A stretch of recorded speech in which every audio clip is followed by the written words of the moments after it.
ሰሌ እንዴት ነህ? እግዚአብሔር ይመስገን። እንዴት ነህ? እግዚአብሔር ይመስገን። ዛሬ ጨዋታ አላችሁና ስለዚህ ጨዋታ ምን ታስባለህ?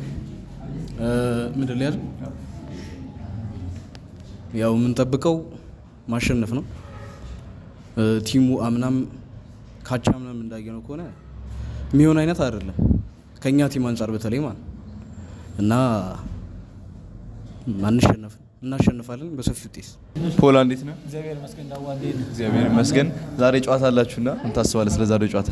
የዛሬ ጨዋታ አሪፍ ጨዋታ ይሆናል ብዬ አስባለሁ። ለማለፍ ነው የምንጮተው። እስቲ የቻለን እናደርጋለን ብለን እናስባለን። ያው እንደዚህ ነው ይሆናል ብዬ የማስበው። ከነሱ ምን አይነት ጨዋታ ትጠብቃላችሁ? ግን እንዳምነው ሳይሆን እነሱ አሁን ለማለፍ ስለሆነ የሚጫወቱት ምን አይነት ጨዋታ ትጠብቃላችሁ ከነሱ? ማለፍ ከሆነ ሀሳባቸው ያው እንደ ቡድን የትኛውም 9ኛም ክፍል ቢሆን ይጥራሉ። መታገል ሊኖር ይችላል፣ ግን ምንም ልጅ ቢሮጥ አባቱን አይቀድምም። ስለዚህ ምንም ጥያቄ የለውም። ምንም ቢያደርጉ ይሸነፋል። አምናም ከ12 ጋር ነበራችሁ። ያው አሁን የተለየ ኬዝ ነው። አሁን ለማለፍ ነው የምትጫወቱትና ምን ያህል ተዘጋጅታችኋል? ያው እንደሚታወቀው አምና ከ9ኞች ጋር በደረሰብን ሽንፈት ምክንያት በደረሰብን የሞራል መነካት 11 ቢ ነበሩ አምናና እነሱ ልናሸንፍ አልቻልንም። ዘንድሮ ግን ያው የተቻለውን ችለን ለማሸነፍ ነው የምንጮተው። አጫወታችንን ቀይረናል። እንደምታውቁት ያው ፖስት ተደርጓል። እሱ ብቻ አሪፍ እናደርገዋለን ብለን እናስባለን።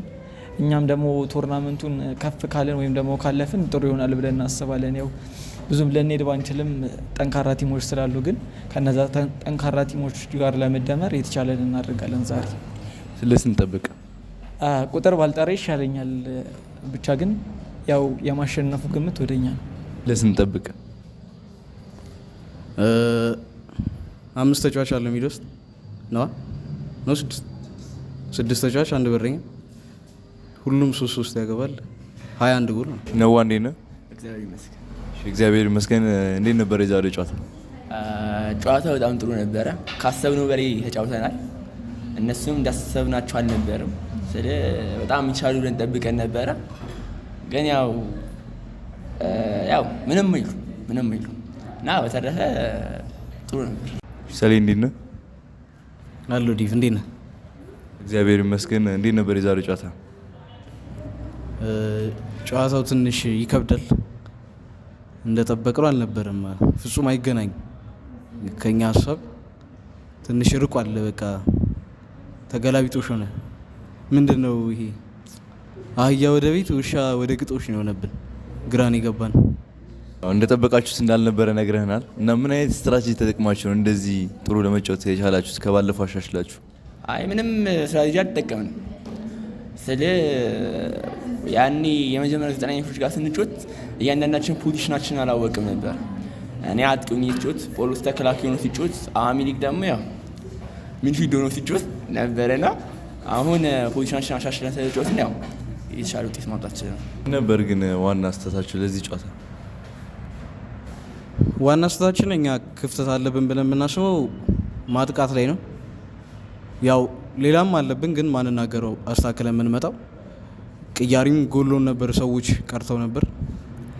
በፊት የነበሩ ተጫዋቾችም በአቋማቸው አልነበሩ። ምናልባት ስለቆየም ሊሆን ይችላል ሁሉም ሰው ከተጫወተ። ግን የአቋም መውረድም አለ፣ የቅያሪ ጉድለትም አለ፣ ዳኝን ላይ ደግሞ ክፍተት አለ። እሱን ምናልባት ለቨንሲ ግን እንደጠበቃቸው ነው የተጫወቱት። ያው ካምና ምን ያህል እንደተሻሻሉት ነገር እኔ አጫዋታቸውን ስለ ከክፍል ክፍል ብዙ አስተውያ ላይ ማለት የሚችል ክፍል ከየባቹ አውቃለሁ። አንዳንድ እነዚህ እንደማይችሉ ነው የማውቀው። ግን ሲጮት የነበረው በቃ የጉልበት ጨዋታ በፋውል። ሁለቱም ቡድን ደግሞ እንደዛ ይጮት ከተባለ አስቸጋሪ ይሆናል። ስለዚህ እኛ በአንጻራዊነት ስፖርታዊ ጨዋነት መርጠን ነበር።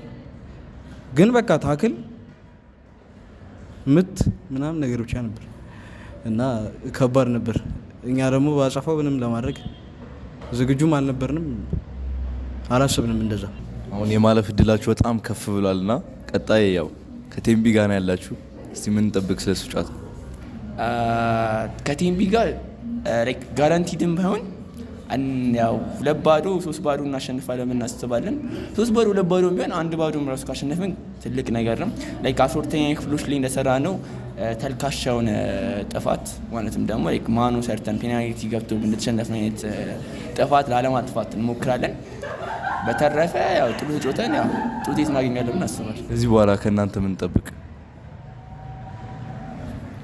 ከዚህ በኋላ እንስተካከላለን።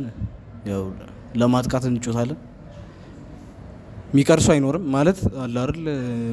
ብዙ ቡድን አይተህ ከሆነ በጣም ተወያይተው ምናምን ነው የሚገቡት። ተወያይተው ስለ ዛሬ ለጨዋታው ቀን ምናምንም ሳይሆን ከዛ ቅድሚያ ቀኑን ሙሉ ተወያይቶ ማታውንም ተወያይቶ መቶ ተወያይቶ ምናምን የሚገባ ቡድን ያለው። እኛ ጋር እንደዛ የሚባል ነገር ብዙም የለም። ግን እሱን አስተካክለን በቃ ስህተት የምንለው እንዳላረምን እንመጣለን። እኛ እናውቀዋለን። ግን ዳኝነት በጣም ችግር ነበር ያስተዋል ነው ሳልናገር ማለፍ ማልፈልገው ማለት ዳኛ ስትመርጡ እግር ኳስ የሚያክሰው ምረጡ ማለት አንድ ዝም ብዬ ብጠቅስልህ የሚገባ ኳስ ማለት ፔናልቲ ቦክስ ውስጥ ማኑ ተነክቶ በእጅ ተነክቶ ተጫውቷል ብሎ አስቀጥሏል። ማኑ ተነክቶ የትም ሀገር እግር ኳስ ብትሄድ አይደለም ትላልቆቹ ጋር እዚህ ዝም ብለህ አፍሪካ ቡርኪና ፋሶ ብትሄድ ማኑ ተነክቶ ፔናልቲ ቦክስ ውስጥ ቀጥል አይባልም። አስቆሞ ካርድ ሰጡ ፔናልቲ የሚሰጡ። ስለዚህ ዳኝነት በጣም ችግር ነበር።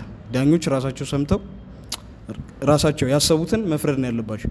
ገባ ቫርጋ ራሱ የማያስኬድ ነበር ብዙ ማለት እዛ ሆኖ እያየ